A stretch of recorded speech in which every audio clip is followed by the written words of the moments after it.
Hello guys, currently I'm sitting in a Mazda CX-5 2.2 Skyactiv diesel obviously. The owner brought it to me yesterday and it came for carbon cleaning and also DPF cleaning, and he asked me if I can do the water pump for him and the drive belt or auxiliary belt. So now I'm running the car, so I turned on the car and it's running for like 15 minutes now. I'm checking the live data, which I will show you in a second, but like he told me some history, previous service history from what he had. He said he's got the new turbo replaced in Mazda, also 3 injectors, which he doesn't know why they needed to be replaced, but only 3 of them were replaced, not all 4, which I will show you in a second of the live data, the values, the correction factors of them. He doesn't know if he had carbon cleaning, probably not, we will see that shortly. He's got 79,000 miles on the clock and it is a 2014 model. And let me show you the dashboard, what signs he's got on. So as I said, 79,000 miles on the clock. He only has the check tire pressure warning, which is there, that icon. He's got other icons on, which I don't know what they mean. I don't know what the RVM and the AFS off, but it's something related with this one, so he can turn this one on and off. I'm not sure, they are like maybe safety features or like some kind of features of the car. Only fault he's got is the tire pressure, which I will rectify and check, and if it needs inflating, obviously I will inflate the tire and reset it here with this button. So now let me show you the diagnostic tool. I have already ran the diagnostic for codes. He didn't have any fault codes like engine or ECU related fault codes. So now I'm in the live data of the engine parameters. As you can see, oil pressure is very good, around 180 average, that's good. Temperature is getting higher obviously because we're running it longer. The exhaust pressure sensor reads good because he already have the newest exhaust pressure installed, which I can show you in a minute once I open the bonnet.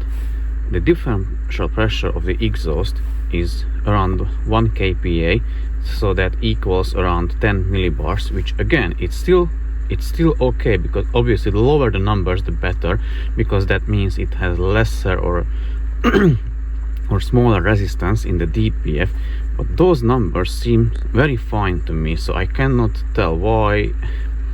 I don't know, because he said that he had the DPF DPF light came on the dashboard, but the reading seems fine to me. And he also said he replaced that sensor as well, which I will show you which one it is. But if you know, that is next to the exhaust pressure sensor inside the engine bay, but I will show you which one that is. I'll try to diagnose it and check if I can read the same readings with my tools. What else I wanted to show you? Let's check for the vacuum pump, and it has, like, you see, it cannot go back to 7.6, and if I press the brake pedal, it doesn't climb back down as quick, or it stagnates a little bit. So maybe, obviously it's not that bad, nothing major at the moment. It may need a replacement in the future. But also what he told me, that his oil is diluted, or like he's got high oil readings on the dipstick. Well, first let me show you the injector correction factors or values, which will be here shortly. Yeah, so he said they replaced him 3 injectors, which seems to be correct, as they are very close to each other, the correction factors, the values. And this one, the last one, which wasn't replaced, is a bit out of spec. As you can see, it's like 3 of them like very close to each other, and the 4th one is a bit off. And as far as I know, obviously you see the range here, -10 till +10, but what I've been told, that if it is it should be between -1 and +1, and it is a bit off of the correction side, so maybe this one needs replacement as well. I'm not 100% sure, but it can be the cause of the oil dilution. And let me show you the oil dilution value, which is somewhere here. Yeah, as you can see, the dilution amount of engine oil is 0.2 in kilograms, so that means it is 200 grams, which is quite a lot in my opinion. Obviously I'll check the dipstick. I cannot now because the car is on the ramp, so it's not level and the engine is running, so I cannot see the exact readings. But once I'll do the carbon cleaning, I'll check it for him. Like maybe it just needs resets, but if he's got the oil level higher than the maximum, then it has to be addressed. So either the injector is bad, or obviously the case could be that the DPF is blocked, but the numbers they show that it isn't properly blocked, or it's not blocked. So I guess maybe the injector is the fourth injector is causing him the problem. I'll try to check and confirm the problem. But now let me open the hood and remove the EGR parts and prepare the car for carbon cleaning. So here is the bonnet or hood open. That's the exhaust pressure sensor and it is replaced, as you can see. And there is the differential pressure sensor, that one, and it is replaced as well. So later I will test that sensor, but now I'm going to do the carbon cleaning. So drain the coolant. There is the,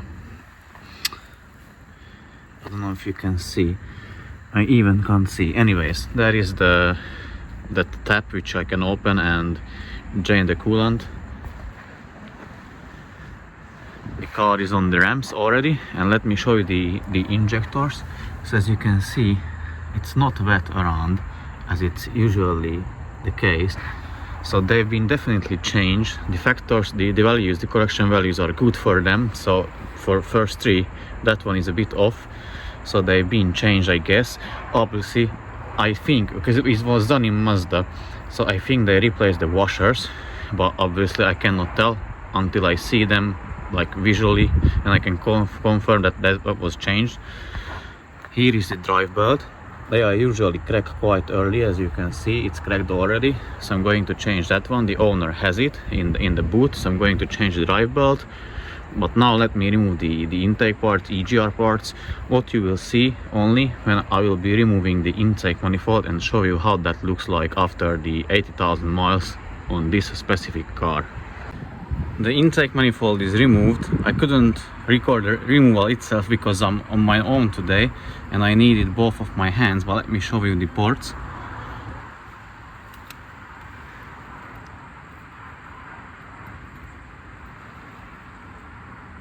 So yeah, they look pretty good. I dare to say this is the best so far I had here, and this one has nearly 80,000 miles.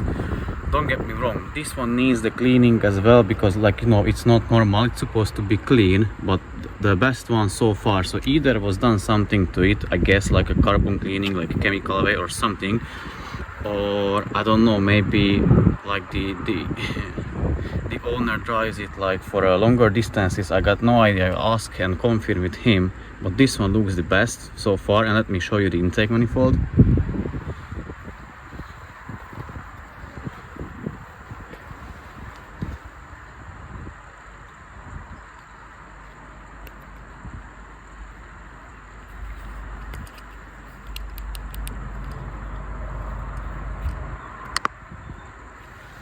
And the rest of the parts.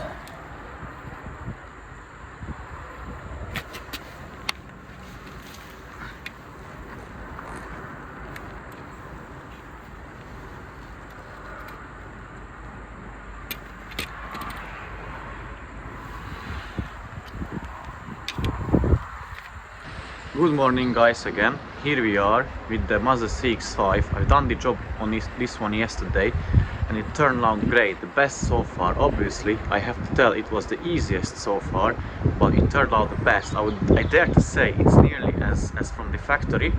Probably you have seen already the video, the clips I edited before, but let me show you just how it is looking from outside, and then I will tell you something more.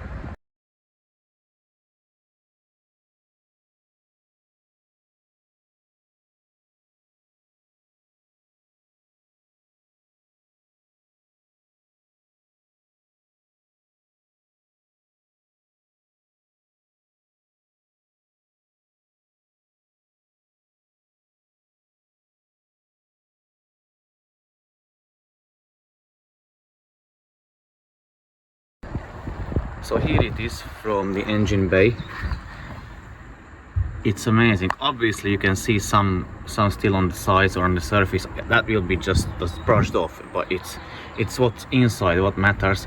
Let me get the light and I'll try to shine down the hole and show you better. Here I am back with the light, with a flashlight. Look at that. That's amazing. And all of them are like this. But I have to tell you something, that I spoke with the owner yesterday and he said some kind of cleaning was done to it. He's just not sure if that was the carbon cleaning or the DPF cleaning or maybe both. But what he told me from memory, what he remembers, that the guy, it was a hydrogen cleaning on the HH2 or something like that. So I think he remembers that the guy put the chemical down here, so that was definitely for the intake ports and the EGR parts, which helped, because I have to say it helped. It looked very good, being this one 80,000 miles on the clock, so it was very good. Also stay tuned if you want to see how to fix DPF issues, because the guy, the owner, has intermittent DPF light coming on the dashboard, that DPF system inspection required or something like that, a yellow message. So I'll get down to the bottom of it and try to solve it. But first he asked me if I can change the drive belt, which I obviously can. As you can see, it's correct. And then the water pump, I didn't ask him why he wants the water pump to get changed, but I'll change it since I have the intake manifold off. I still need to get the alternator off or the generator off, and then I can have access to the water pump. So I said, if I'm here, I already have good access to the things, I may do it now. I wanted to put back the things first together and then do it, but it wouldn't make sense for me. It's easier for me if I do it this way. I'll do like a separate video in it how to do it. It won't be, however, like a full tutorial, because you won't start or you won't be in the same position as I am. You won't need to remove the intake manifold. You need to just remove the alternator and work from here. So I'll try to show it and showcase and record it the best as I can and explain in details how to do it if you want to do it at home, because I haven't found any videos on YouTube, especially on the Skyactiv 2.2 diesels, how to get the water pump changed. So yeah, that's what I want to do now, the drive belt and the water pump, and then putting back the things together and then fixing the DPF. But that's gonna be a separate day, separate video, because I have another car waiting outside, which I have to remove the valve cover from it and check for the wear of the exhaust camshaft and the hydraulic lash adjusters, the tappets, what condition they are in. So yeah, stay with me. Let me remove the alternator and then the water pump. Well, I have removed the alternator. So what you need to do in order to remove it, basically you need to unclip or undo this wiring. It is held by a pin, like an adapter pin, which the engine cover attaches to. Then it has further 10mm nuts, one here and one on the other side, so that you have to undo. 10mm bolt here, you lift it, you can put back the bolt. Basically here is one tab, you just push it out, and the other tab again push it out, lift this one. So now you will have this one free at least. Then what you need to do, you need to undo the connector for the alternator, push on this side and pull it off towards yourself. There is I guess this is the ground cable. So again, need to open it, and here you will have a stud and a nut, a 10mm, so I think either 10 or 12mm nut. Undo it, you can put back the nut on the alternator side. That's it. Then again unclip this one with this kind of tool. Once you unclipped it, then you can loosen the tensioner and remove the drive belt. So basically you see that there, focus, yeah, you need a 70mm socket on it and the ratchet, and put, obviously this is a 14, it doesn't matter, I mean it matters, but you will need the 17mm. You put it on, but it won't be long enough, or you probably won't be strong enough just to loosen the tensioner. It loosens this way, so you have to turn it this way. So what I used, basically I used it with this kind of setup. So this is a size 70 millimeter tilted end spanner and an extension, if you will. So put it on it and just undone the tensioner, then removing the driver from it, and then you can remove the alternator, which is held by two 40 millimeter bolts. But let me show you. But first I want to show you here something.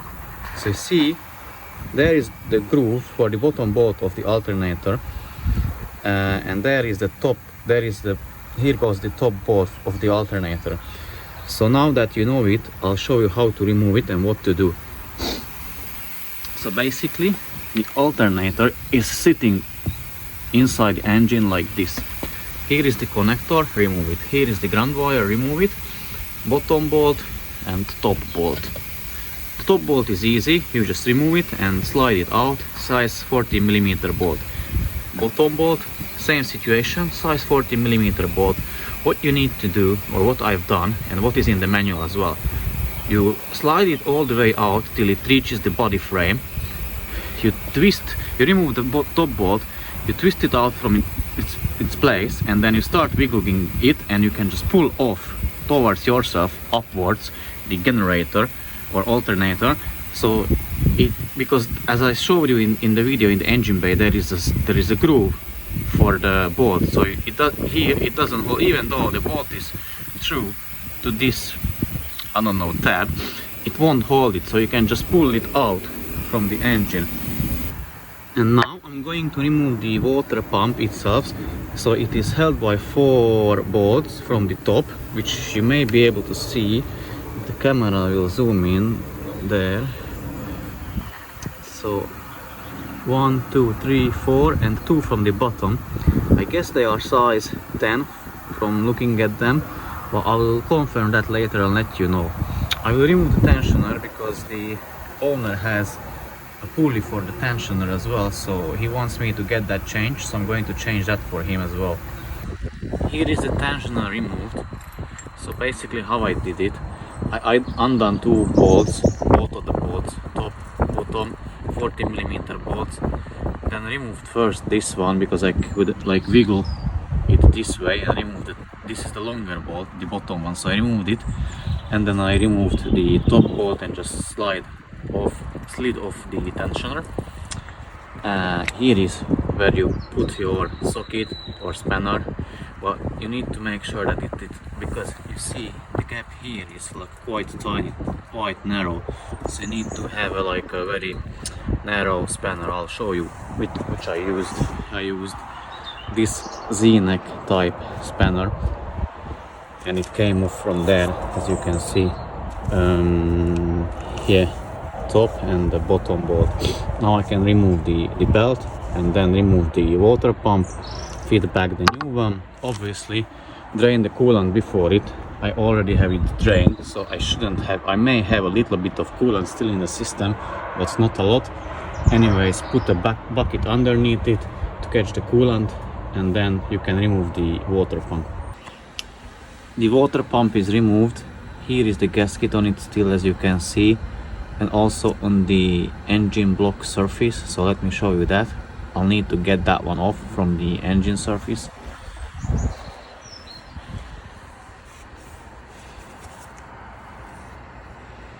So I need to make it clean and shiny, and then I can put the new one back in.